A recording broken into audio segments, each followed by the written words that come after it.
present a course for television.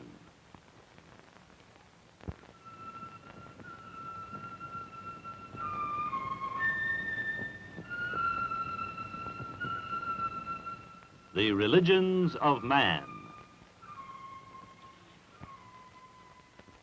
with Dr. Houston Smith, Associate Professor of Philosophy of Washington University.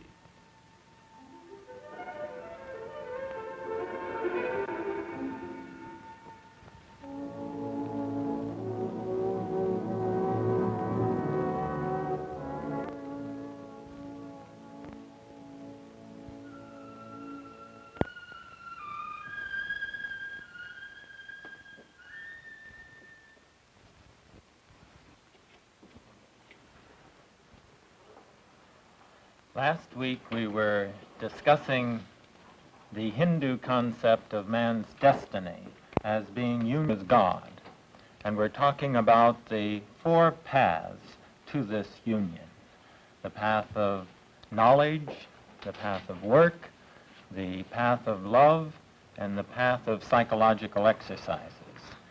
In connection with the latter, you may remember, I went through the routine of the posture, which is normally assumed as conducive to the mental states which they are trying to bring about. You remember it: the spine erect, the legs folded in the lap, the hands to settle in the lap. Now, ridiculously enough, of all that I said about God last week, it was this mundane matter of the posture of the body which seemed to have captured the fancy of the community. The globe had a light and slight little item on it, and the bulk of my mail during the week centered one way or another on this item. I'd like to share with you one of the charming letters which I got in this connection. Significantly enough, it's on a little note card which has printed on the outside just a quickie, and here is how it reads. Dear Dr. Smith, I shall be very brief, for I can't write well in my present position.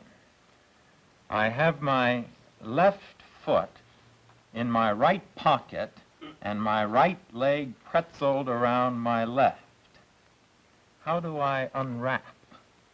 I am eagerly awaiting next week's show, hopefully, Mrs. Edward Jones. Well, this is a whimsical note which I enjoyed very much, but I bring it in for purposes other than that, really. I bring it in because it raises what is really a very serious point in a way. Although this is in a very light vein, people do get into trouble in the practice of the yogas. They get into real trouble. They find themselves bogging down, not making any progress as they feel for long stretches, periods of aridity they are sometimes referred to. And whenever this happens, whenever people get into trouble, this raises two very serious questions. One is, will I make it? Will I get through to my destination? And the other is, how long do I have to achieve my goal? Now, it's these questions that I would like to turn to this evening. In order to get the Hindu view on these questions, however, it's necessary for us to introduce some of the basic philosophical concepts in Hinduism. And that will be the task which is before us on this third and final lecture on Hinduism. Now, let's begin with these two questions. Will I break through? Will I make my destination, which is liberation of the human spirit, union of the spirit with God, and second, how long do I have to do this job? It will help us to get the Hindu view on this if we look first at the Western religious answer to these questions. What do Western religions say about this matter? Will I make it? Will I, to use the usual religious parlance, will I get to heaven? Well, the Western answer, as we all know, is some do and some don't. There's a fighting chance, there's a very good chance, if I put myself into it wholeheartedly, that I will attain the goal. But there's never any thought of inevitability about this process. Some are lost, and they are really lost forever. There is in the West the concept of eternal damnation. There is, therefore, a kind of irrevocable quality about this question and the answer to it. As to the question of how long do I have, the West's answer, again, is familiar to all of us. I have one lifetime, the duration, the span of my present life, during which I will either reach or I will forever miss the goal of life. Now, these two factors, the factor of the possibility of missing the goal plus the fact of one lifetime to reach it or to miss it, introduces a kind of fateful quality to the Western sense of time. This comes out in many, many ways. In the poignancy that suffuses the West as it thinks of time. Whitehead puts it in the phrase of the perpetual perishing of experience. The poets are familiar with this. Snow falls upon a river, white for a moment, gone forever. This time consciousness gives a sense of urgency to, for example, 17th century love poetry. Gather ye rosebuds while ye may. Or again, while we are yet decaying, come, my Corinna, let us go a-May. Throughout the West, then, there is this sense of the urgency of time pressing in upon man always. Now, if we go to the East, we find that the attitude, the whole mental environment is very different with regard to this matter of time. Let's come back now to the two questions. Will I achieve the ultimate destiny, the highest destiny of my life? And the Hindu answer is yes, you will. There is in Hinduism no sense of eternal damnation, but in the end, everyone achieves the highest goal of which his life is capable. I was interested very much. One of the first years I was at Washington University, there was a Buddhist in the community. I was new to the community then, and I don't even remember his name. He's left St. Louis, as far as I know. He came out to discuss Buddhism before a student group. I realize we're talking about Hinduism now, but in this matter, the concepts are identical, so it serves our purposes just as well that he was a Buddhist. I remember he was talking about nirvana, this concept of the highest goal, and indicating its beauties, its glories. There was on the front row a football player, rather large, burly, but interested in the matters. And after this Buddhist had completed his presentation, this football player was the first to raise his hand for a question, and he was called upon. And he said, "What if I don't happen to want to reach nirvana?" And the Buddhist replied, "In that case, it will take you a little longer." Well, this is typical. It speaks directly to the Indic point of view on this. If you haven't cultivated the taste for enlightenment, this will take you a little longer, but sooner or later you will come to this taste, and in the end you will get there also.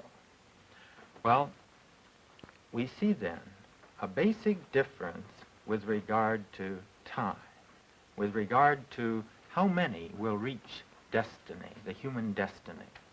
As to the question now of how long I have to reach my goal, again, the Indic question answer is very different from the West. Rather than being one lifetime, the Indic answer is that I have as much time as I need.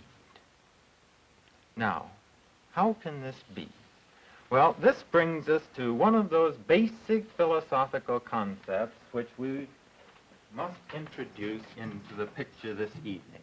It's a concept that we've all heard about in connection with India. It's the concept of reincarnation.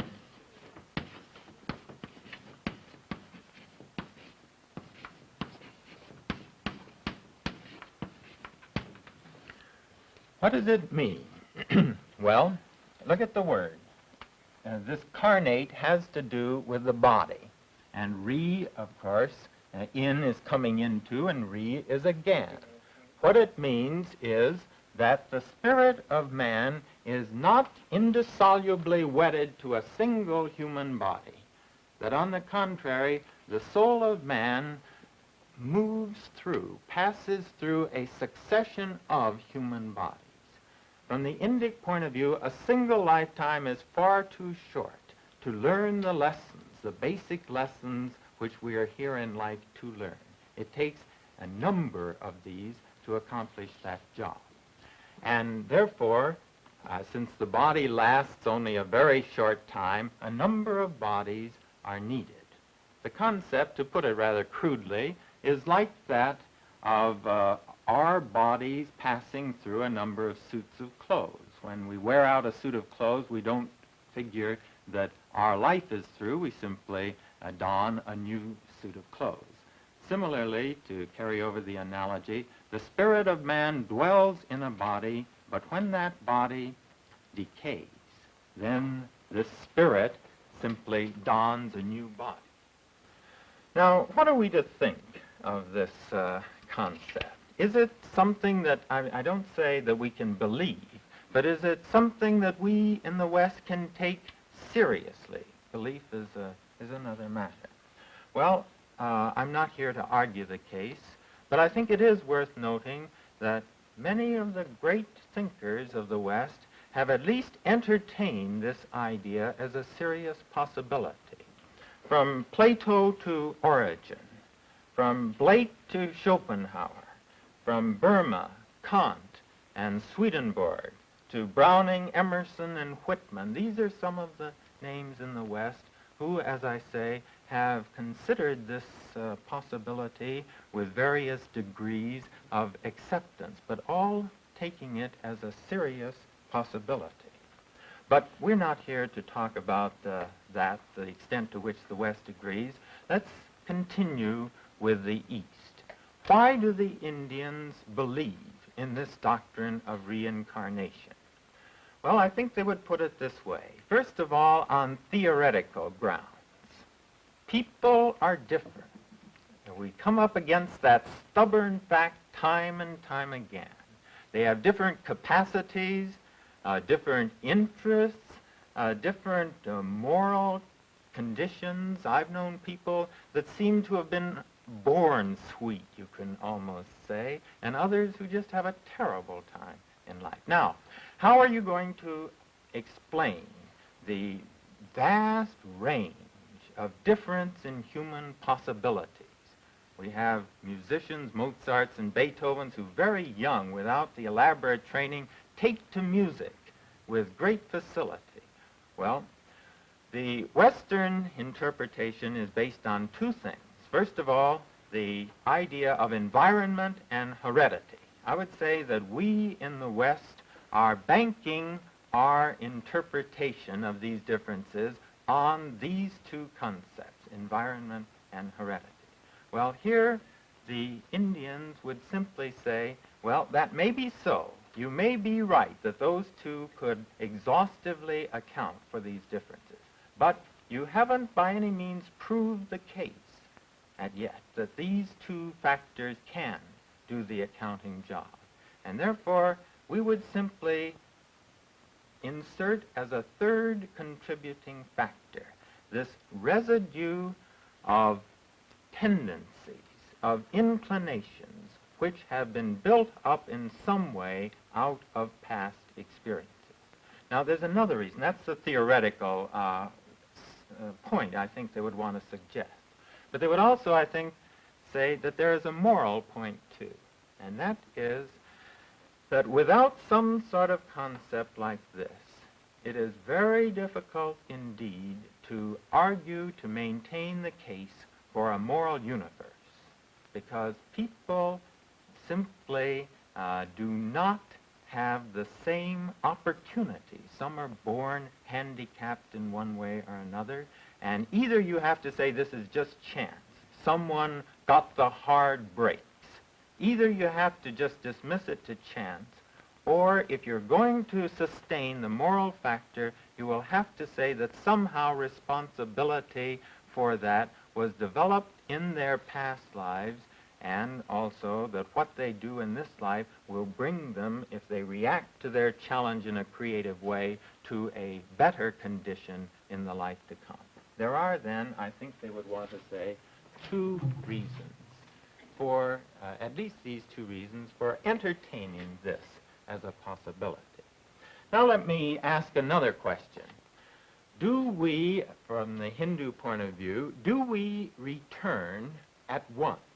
That is, are we reborn? When we die, are we reborn into another body at once? And their answer is no. Here we need to really get a simple diagram of their view of the universe. It centers in this world as we know it, the world of action, as they would say, this world of experience here and now. But that's not all there is to reality. Above this world, there are finer worlds. These are also material worlds, but they are too subtle in their material nature to be seen by the eye or picked up by the instruments. Also, below this realm of action, this world as we know it, there are lower worlds. Now, when the spirit of man leaves a body, from the Hindu point of view, if it has lived a good life, it will go to one of the upper worlds. If it has lived poorly, it will go to the bottom, one of the lower worlds, where the experiences are less pleasant. But these upper and lower worlds are not worlds of action. You don't do anything in these worlds. These are simply realms of experience, where if you have lived well, you enjoy the fruit of your action. If you have lived not so well, then you suffer the consequences for a duration. But after staying the duration in one of these realms, then you return again into the realm of action, and if you lived well in the past life, you will be reborn with more favorable dispositions and tendencies.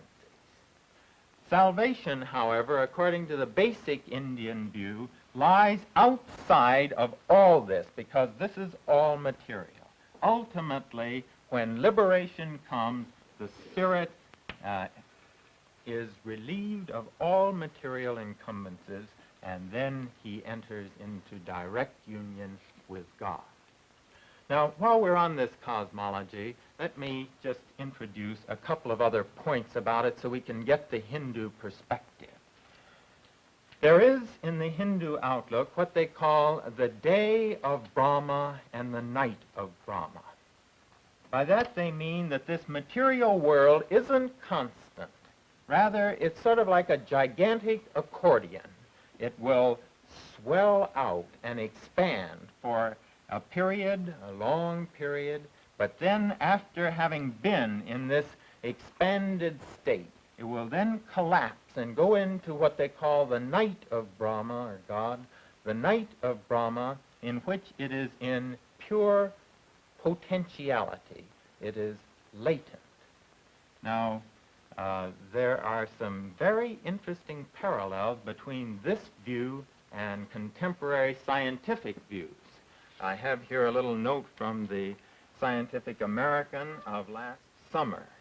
And here is what this note says about the universe. Thus we conclude that our universe has existed for an eternity of time, that until about 5 billion years ago It was collapsing uniformly from a state of infinite rarefaction. That is, that it was returning into this state which the Hindus would call the night of Brahman. That 5 billion years ago, it arrived at a state of maximum compression in which the density of all its matter may have been as great as that of the particles packed in the nucleus of the atom, that since 5 billion years ago, it has been expanding. I introduce this as an interesting item in itself because when one looks at the time chronology in the Puranas, the Hindu texts of thousands of years ago, they put the date, the duration of the current day of Brahma as being about 4 billion years. And this coincidence between their hypothesis of 4 billion years for the present outflowing state of the universe and the scientific view of the Western world as coming to 5 billion years is a very striking, it seems to me, convergence in the two outlooks. Well, we've talked now about the idea of reincarnation and the worldview which this presupposes. I want now to ask another question, and this is the question of what affects our destiny as we move through these various bodies. And here we come to a second key term that we must introduce to the picture, and this is the concept of karma.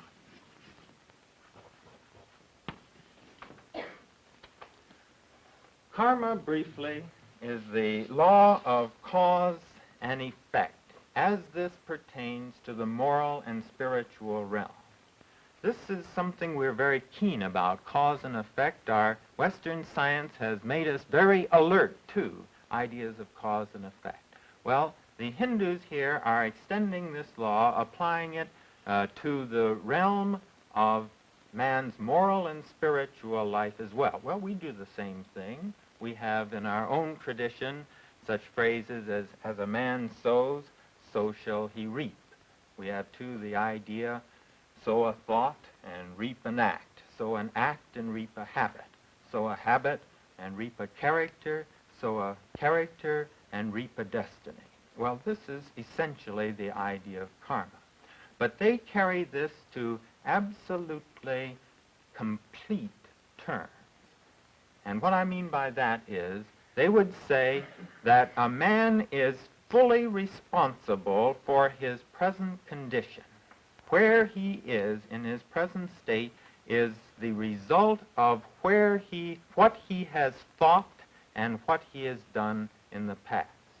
People, they say, are constantly trying to, what the psychologists call, project. They project the blame upon people outside of themselves. They're reluctant. We're reluctant to take responsibility for our acts or for our deeds. But according to this doctrine of karma, or the universal law, moral law of cause and effect, we can't blame anyone else ever for our condition, because our condition has been built up by what we have thought and what we have done. Every act has its equal and opposite react upon us. Every action that we perform on the external world is a kind of chisel blow on our character, building it, shaping it according to the way in which we deserve to arrive because of how we have lived. There is then, in this view, no room for counting on the brakes in life. Here again is how many people go through life waiting for some great moment when the brakes will come to them, when they will be called up on the quiz program and will give the right answer and $5,000 or something will come tumbling into their laps. If you live waiting for the brakes, the Hindus would say, you miss the purpose, you miss the point of life, because ultimately nothing depends on the brake. They're fundamental assertion on this point is there is no chance for accident.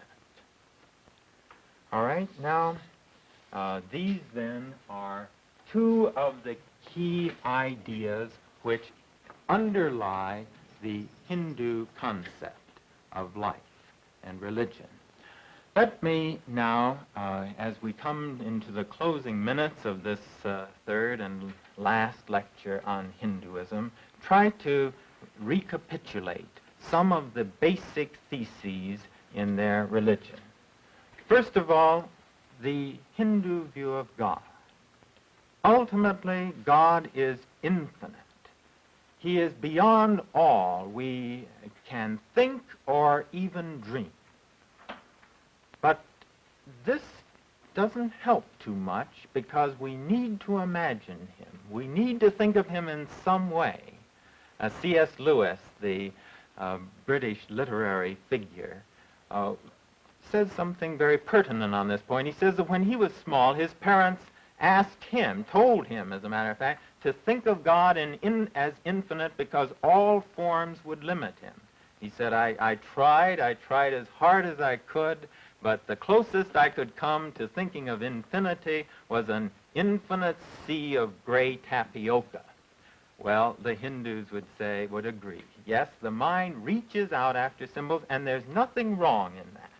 And therefore, it's all right to symbolize God. Here is one symbolization right here, the figure of Shiva that we've seen many times. It's all right to think of these images, but they must be reminders of God. As the Bhagavad Gita says, the countless gods are only my million faces. Ultimately, the highest symbol is this symbol that we've encountered before of Om, signifying infinite existence, infinite awareness, infinite bliss. This is God. Now, next, the Hindu idea of salvation, we have seen, is union with God. There are, however, two ways in which this union of the spirit with God is conceived in Indian religious thought. One is the idea of complete merger. The image here is of a salt doll who went down to test the temperature of the sea. He plunged in and he dissolved. So too, the spirit of man in one view merges completely with the infinite. The other view is it retains a slight distinction, and as they say it in that form, I want to taste sugar, I don't want to be sugar. Well, this, in a few three brief and inadequate lectures, I have tried to distill the results of about a decade of trying to understand the Hindu outlook on life. Only I could be fully aware of how sketchy, how inadequate has been. Some of you will leave the matter here. Some will have been stimulated to look further for yourself. But tonight, as we leave Hinduism, let me close with the climactic assertions of this religion. Atman is Brahman. The soul of man is divine. That art thou. As the Upanishads put it, he indeed, the Lord who pervades all regions, it is he again who is born as child, and he will be born in the future. He stands behind all persons, and his face is everywhere. The self-luminous Lord, who is in fire, who is in water, who has entered into the whole world, who is in plants, who is in trees, who is in the heart of every man. To that Lord, let there be adoration.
Religions of Man is produced by Washington University and KETC, Channel 9, the St. Louis Educational Television Station and Production Center.